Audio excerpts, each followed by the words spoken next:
much wind, and it changes it completely different. like an idiot, you know, telling he flies right over the corner, and he's like, whoa!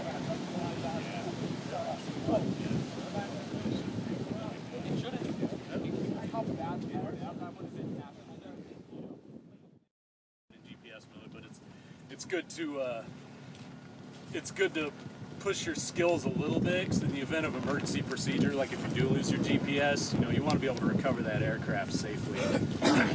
So after that, we got a couple scenarios. We got a crime scene and we got a search and rescue. Crime scene, yeah, crime scene. can't wait. Yeah, it's gonna. It's gonna test the skills a little bit with the Phantom 3. Yeah, let's get those instructor evals out now.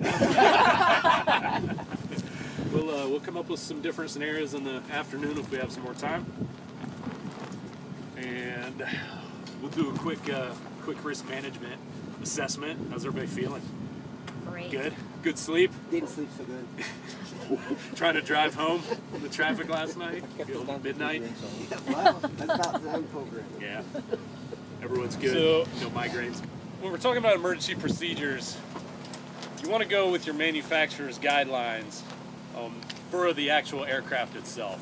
Because what I put together here was just basic EPs that will affect like every aircraft you're flying. But in addition to these, like in my old company, you know, we had like diagnostics emergency procedures, you know, what to do if those would pop up. What would happen if you had a, what was the other one? Like a failure for the gimbal to retract back up into the aircraft. So these are just some basics, but whenever you guys are flying, make sure you know the capabilities of your aircraft and what could go wrong for it. All right? And something you don't need a waiver from the FAA for is, in the event of emergency, you are allowed to deviate from any Part 107 rules to the extent that you need to handle that emergency. And of course, if requested by the FAA, you need to file a report within 10 days. Just 10 days, right? Just kind of shoot off the quadrotor and fly through the air. Don't ask me how I know that.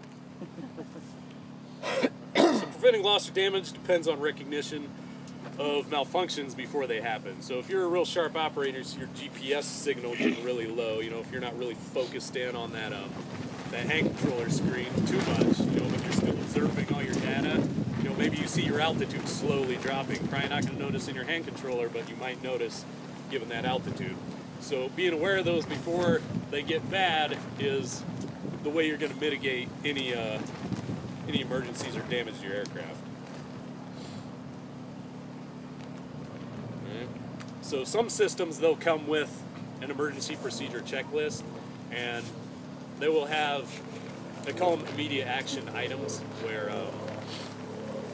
most of the time it'll be bolded or underlined or something saying, okay, if you lose link, this is what you need to do immediately. Press the battery one time, it'll tell you your battery level, okay? By quarters, 4 green lights, 100% or close to it. I've never seen them when they power up actually be 100%, usually 97-ish. The label side, if you will, that'll say, for instance, this green one, facing down, slide it right in, and just give it a tug, make sure it clips in and it's tight. You'll be responsible for changing your own battery, keeping your battery charged. When your battery's running low, then back put it on the charger. We have plenty of batteries to get us through today and tomorrow. Ruby? Any questions there? No? That's something, if you guys have the opportunity while you're flying, you know, get someone to manage your batteries for you, because it sucks to go home at the end of the day, you know, you got 6 batteries you got to charge. So if you have a source to charge from, which we do, you know, just keep them jammed up as you fly.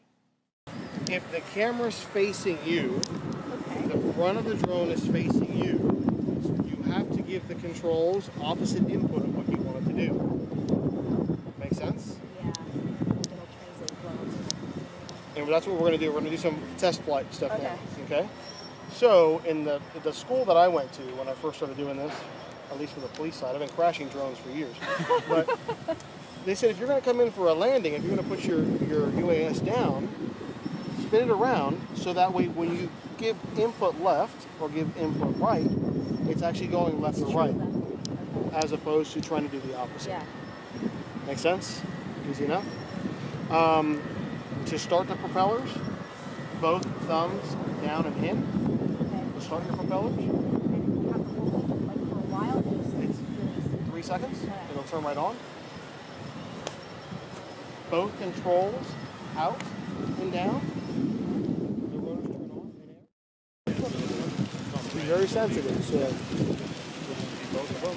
I'm gonna see if it feels because of the wind that there's like some sort of resistance. So now you're flying sideways. Yeah. Okay.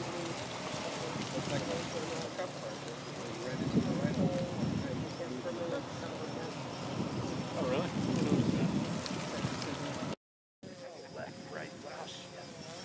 Well, I have to confess that I've been using auto land half the time. That's no problem. Easy on my stick. Slow, slow, slow. There it is. Nice and slow.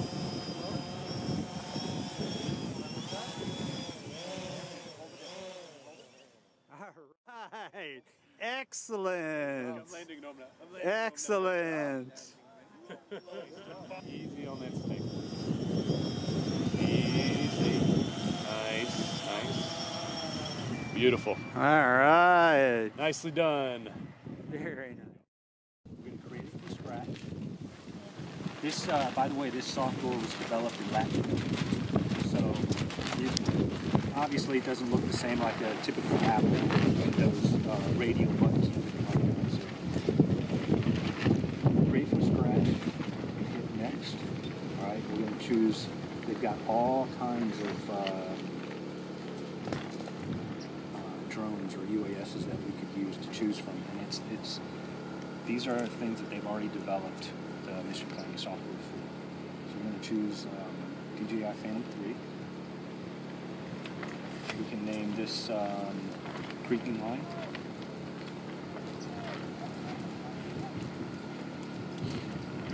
And as you guys get better with this and more familiar with any mission planning software you choose, and you're familiar with the area you're going to search, I mean, you can almost start doing this driving to the scene. You know what I mean? Planning it out, getting all the information, based on all that information, start working the route as you're going to the scene to make it a lot quicker.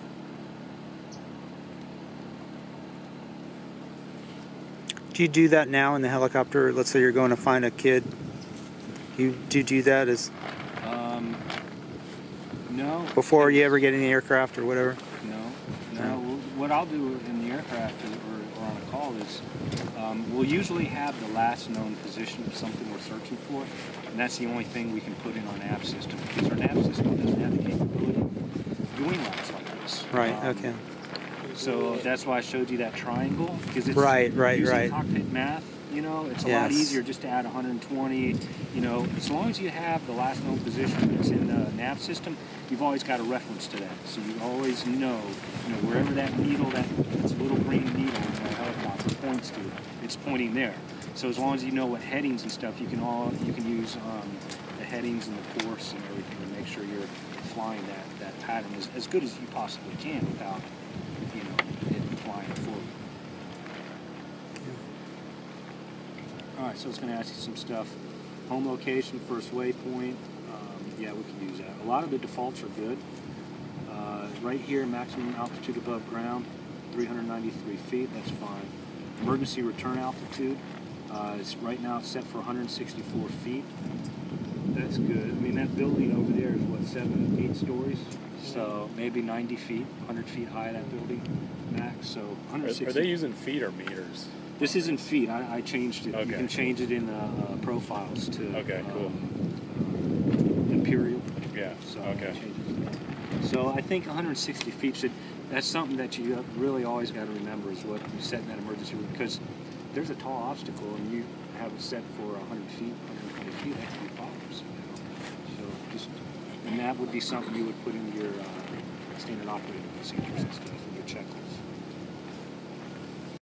Yeah. I think it's called the S1 switch, Addy. In order to upload the route, this switch has to be down. To the GPS. But I think it's not working on that one. No, down the F, I think it means function. So it's got to be down in the function. Now you go over here where it says upload. Upload the route. Right here. Upload is going to ask you, okay, you sure? Doing its thing. Creeping line successfully uploaded. Yeah. Creeping line successfully uploaded. So now we're uploaded. Now, what we got to do is start the motors. Where are we at on the checklist? The DJI Go app is connected to the remote controller. Sort of. Oh no, well, the one before motor starts properly and are functioning as normal. Let's see. Is that facing us? Yeah. Can we turn it? I like to have it facing kind Okay. of the same direction there. Right here, right next to it's in the manual mode. See auto mode? Auto. Now we're waiting. It's sending it in auto mode. Sending information.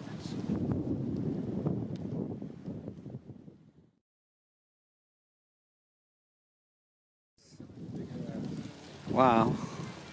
It's got like 2 camera things hanging off of it. Yeah, but I think one might be light. Oh I no. don't know. No, it looks like a camera. Camera, and there are lights. Lights, camera, and sensors, I guess. Wow, that looks like serious business. Yeah, that looks like military grade. Wow. I need a picture of that. Alright, so this is the Matrice 210 RTK. So there's 3 birds or 3 aircraft in the Matrice 200 line right now. The 200, which is a single gimbal camera. The 210, which is this without these 2 pods on it that make it look like Mickey Mouse. Okay. So the 210, you can run 2 camera systems at the same time, or you can run a top-mounted camera if you want to do inspections like under a bridge. And then the 210 RTK is, and I don't have it here today, but there's a ground station that comes with it. And when you activate it, it gives you a third GPS reference point for precision flying. So like we do power line inspections with Florida Power and Light, a lot of electromagnetic energy. And so the RTK is supposed to give us a cleaner flight pattern, more control against the electromagnetic interference. If you're doing like survey grade type work, it's probably a good thing, possibly crime scene investigation. But the way that DJI uses RTK is not the true RTK in like a land surveying sense. Whereas if you want an aircraft that will give you survey grade, sub-centimeter accuracy, like a fixed wing, SenseFly, EB-RTK is actually a really good aircraft for that. This, again, if you want to avoid the electromagnetic interference, it'll do it. But for most of if you're doing manual flying, the 210 should be good. And if you just want 1 camera system, the 200 would suffice. And this summer, DJI hasn't announced it yet, but they're coming out with what's called the XT2, which is a combination thermal camera, visual camera. So for example, the 200 platform will be able to fly that camera system, and you won't need the 2 cameras and the 2 gimbals and all that kind of stuff. So it's, if you want to look ahead a little bit, the 200 is a little bit cheaper. And I'll tell you, the big cost item on these are these batteries. Let me pop one out. They're kind of like the ones that the Inspire 2 used, but you can see how thick they are. They run about $400 per battery, and it takes 2 batteries per flight. So you're looking at $800 for every set of batteries. It'll give you about 30 minutes of flight time, depending on the payload and the conditions, but I mean, the cost is getting up there. So, Chris, do you guys use the TV50s or the 55s? we have both. The 50s are good, although DJI tries to push you into the 55s. Right. If you want the extended flight time, you got to go with the 55s, but the 50s are definitely a little bit more economical. Right. How much more flight time? 10 minutes? Yeah, but again, it depends. I only asked because two of the companies that we're looking to make the purchase from said that the 50s are they're obviously cheaper, but if you're going to run dual gimbals, especially this package you're going, he goes, trust me, just get the 55s. They're more expensive, but it almost maintains the flight time that you would have with the other battery, with dual gimbals. And it also, because better trade-off. Yeah, and because the nose is a little heavier with the 2 gimbals, is that DJI, I think, actually recommends to balance the aircraft out. But I'll tell you, there's also a lot of different warnings that come on. I've gotten range warnings, batteries too hot, batteries too cold, compass calibration all the time, which it's fine. Compass, shake error, what else? There's, yeah, just, oh, and there's one thing, this controller has the new, I forgot what DJI is calling it, but it basically can detect other inbound aircraft with the transponder, which is a great thing if you're out in the country. But when I'm flying behind my house on Miami Beach, in the landing path of MIA, every passenger jet that starts flying overhead, this warning starts going off, and it starts driving me crazy a little bit. But it's,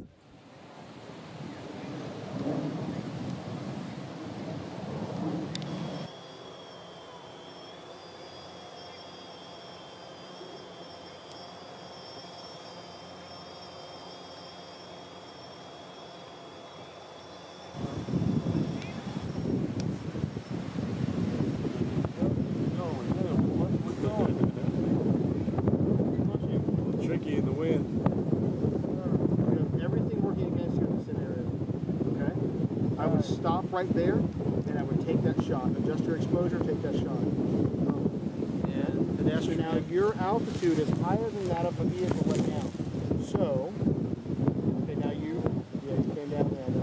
I don't know if it was downdraft or you adjusted downdraft. Promise, let it take its, fly its own course to go out there and see, because we might have missed something in the pictures that we took manually. So with something like drone deploy, you can go out there and do overalls. They can do overalls for you. On the full license version, you'd be able to pick up that grade and that the fact that the vehicle is sitting 4 feet lower, whereas with an aerial shot, you may not see that there's kind of a valley down there, a difference in elevation. So Drone Deploy, it's a free app, very easy to use. Basically launch your DJI Go, in this case here, 4 application on your device. I like the Apple devices, that's what I'm using. Then while that's running in the background, start Drone Deploy. Can you guys see that? You Yeah. need to go in the tree shadow. Y'all good? Good. I'm going to create a new mission. Flight plan. Mission chase children. I mean, Mission chase children. So, ropes course is right over here. I know that I'm going to move my flight pattern and all that kind of stuff. Create my box of the area that the grid that I want to fly. I want to stay out of the water and all that kind of good stuff. If you had obstacles, or the case would be, or specific, if you wanted to follow that roadway, you can get very specific as to where you want the aircraft to fly. Do you have to type in, like select the corresponding drone, or this only works with that type of drone? No, so this will work with the different platforms, which is fine. It was a little finicky yesterday with the Phantom 3 standard. I don't know what that was. I didn't have time to diagnose that, but I'm running the Inspire, so I'm running the Inspire DJI Go 4 application in the back. Okay? Connected to the aircraft and all that kind of stuff. So I've set up a grid. This is what I want to search. It's going to tell me here that it's going to take 3 minutes and 19 seconds to run this pattern. That total area is 5 acres. It's going to take me 1 battery to do it. I'm going to choose my altitude for my flight. I'm going to bring it down to about 150 feet. Why would you select that specific altitude? Remember when Tom was talking about field of view with your camera and all that kind of stuff? When it's taking these pictures, it's taking them at a 90 straight down. Okay. And it's going to stitch all these pictures together. So obviously the higher up, the further out you're going to be, the less detail you're going to have. Closer in, depends on what the scenario is, depending what your, what your mission is. Okay. Obstacle avoidance, I know that we're good with that. We're not going to have anything over 100 feet out there. I can choose how much of an overlap I want when the aircraft takes off, how much overlap forward of the perimeter that I've set and left and right, so that way when all the pictures stitch together, no voids. Everything is actually pretty tight. My flight speed, I'm going to choose to slow it down a little bit. I'm choosing 15 miles per hour, and I want it to start at waypoint number 1. And at the end of the mission, I want it to orbit.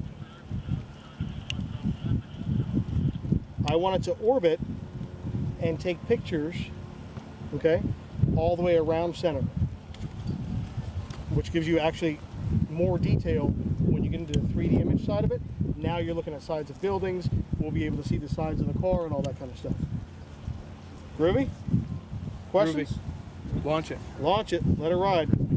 Let's go back and make sure I made some changes that we are within one battery. Good. 8 minutes and 38 seconds to fly this mission. I'm just going to go back and make sure I've got enough battery for that. I should be good there. Drone deploy.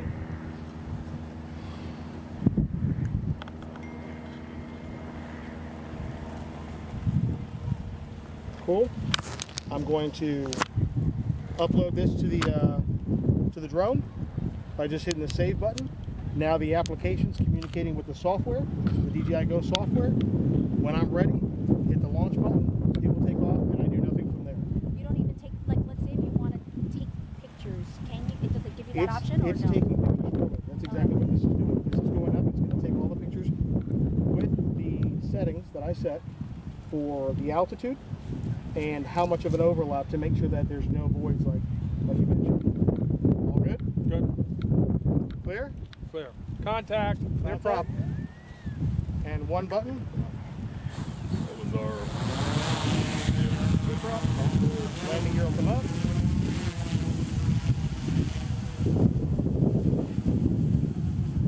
Camera went to a 90 straight down.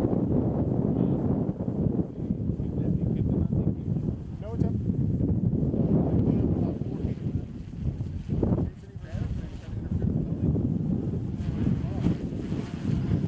It's positioning itself to go to waypoint. Capture started. So now, I know I have 75% battery. It's taking pictures. It's already taken 4 pictures. I'm at 115 feet. It's flying at 8 miles per hour right now. And I'm 215 and climbing feet away from home. And 40 seconds into the capture. Do you guys use this for traffic outside of speed? No, because we can't use anything right now through the statute. Camera went to a 90 straight down. What is that? No, it's up. It went up at about 4 feet. In case any battle planes try to interfere with Tony, you can wave them off. What I'm going to show you is very similar to drone deploy. It's a program called Pix4D. Pix4D was developed in Switzerland, and it's used for creating both orthomosaic models and 3D modeling. Did you guys talk about that at all? Tony touched a little bit on the LiDAR stuff. Okay. Did you talk about nadir and oblique imagery at all? Okay. Anyone know the difference between nadir, oblique imagery? Anyone familiar with that? Next semester. Okay. So yeah, it really is an advanced course. So let me just give you the quick bullet points. Pix40 PIX. Nadir is the camera is face down, right? So it's kind of like what Tony just flew. The camera is at a 90-degree angle, looking straight down. You're flying over. Nadir imagery is really good for mapping, for orthomosaic, if you want to, distances, things like that. Oblique imagery is typically done at about a 70% angle, so the camera's facing roughly like this as it's flying, and so you're getting more of the sides. It's not just the straight down, like the field of view. You're getting the side reference angle. For 3D modeling, it makes it easier to reconstruct whatever the target is. So Pix4D is really good. I mean, you can do both with drone deploy, but Pix4D is really, if you're going to do 3D modeling, like if you want to do building assessments and have 3D models, virtual 3D models of a building, of a crime scene, Pix4D is something you should probably take a look at and kick the tires on a little bit. So, but you've flown the scene before where the car is. What I did when you were at lunch is I took some 1 by 1 foot by 1 foot flooring tiles, black and white checkerboard, and put them around the scene to serve as ground targets. Now, if you want sub-centimeter survey grade accuracy, what you would do is take a total station or a GPS pod, put it directly in the middle of those ground targets, log the GPS coordinates, and then you would use, out of the 6 ground targets, 4 you would put in as active coordinates, for the scene, and then 2 you would use as like control checks that would not be in, but you could use as reference later to check whatever the measurements you take. So we're not going to get that fancy. I just put out the ceiling, the tiles out there, and then what happens is when you start looking at all the images later on your desktop computer, you'll see that little tile will be in a certain part of the image, or most images. And with computer programs like Pix4D, you can then go in and create ground points to link all of the photos together, so when they stitch together, they're more accurate because they've got these tie points where the computer algorithm can link them together. And they'll give you more accurate distance readings if you want to use photogrammetry and things like that. I know that's a lot. Maybe it's too much, so I'm going to shut up now and open Pix4D. And I'm sorry we don't have a bigger screen on this. Migrating data to a new format. Of course. Yeah, of course. I haven't opened it for a while. Firmware update too? Firmware. All right, so we should be good now. Let's see. Right. Let's do it.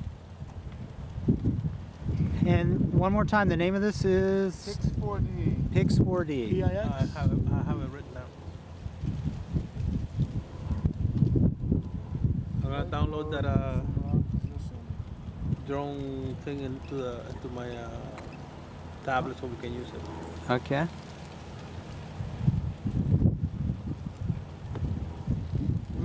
You fly the Mavic Pro all the time, right? Yeah. I've been flown it for 2 months. How do you change the flight mode from the controller? You can't change it from the controller. That's what I thought. Yeah, you have to change it in the app. So I'm going to open the app. Which probably can't be open. The grid through Pix4D, very similar to what Tony did with Drone Deploy. But this is going to run what's called a double grid. So Tony's did like a single waypoint weave. This is going to do north, south, and east, west. So it's going to cover imagery from both perspectives. So if you're trying to reconstruct a crime scene, for example, or do a building 3D modeling, you're going to have a lot more imagery to work with, which is, depending on the software program you use, can be a little bit more beneficial, more data. It'll also take longer to process, presumably. So obviously the big variables is this sets up altitude and the type of camera you're using are the 2 big factors that are going to affect the quality of the data. You can have a really great camera at a higher altitude, with a camera that's not so good, you're going to fly a little bit lower if you want stronger resolutions.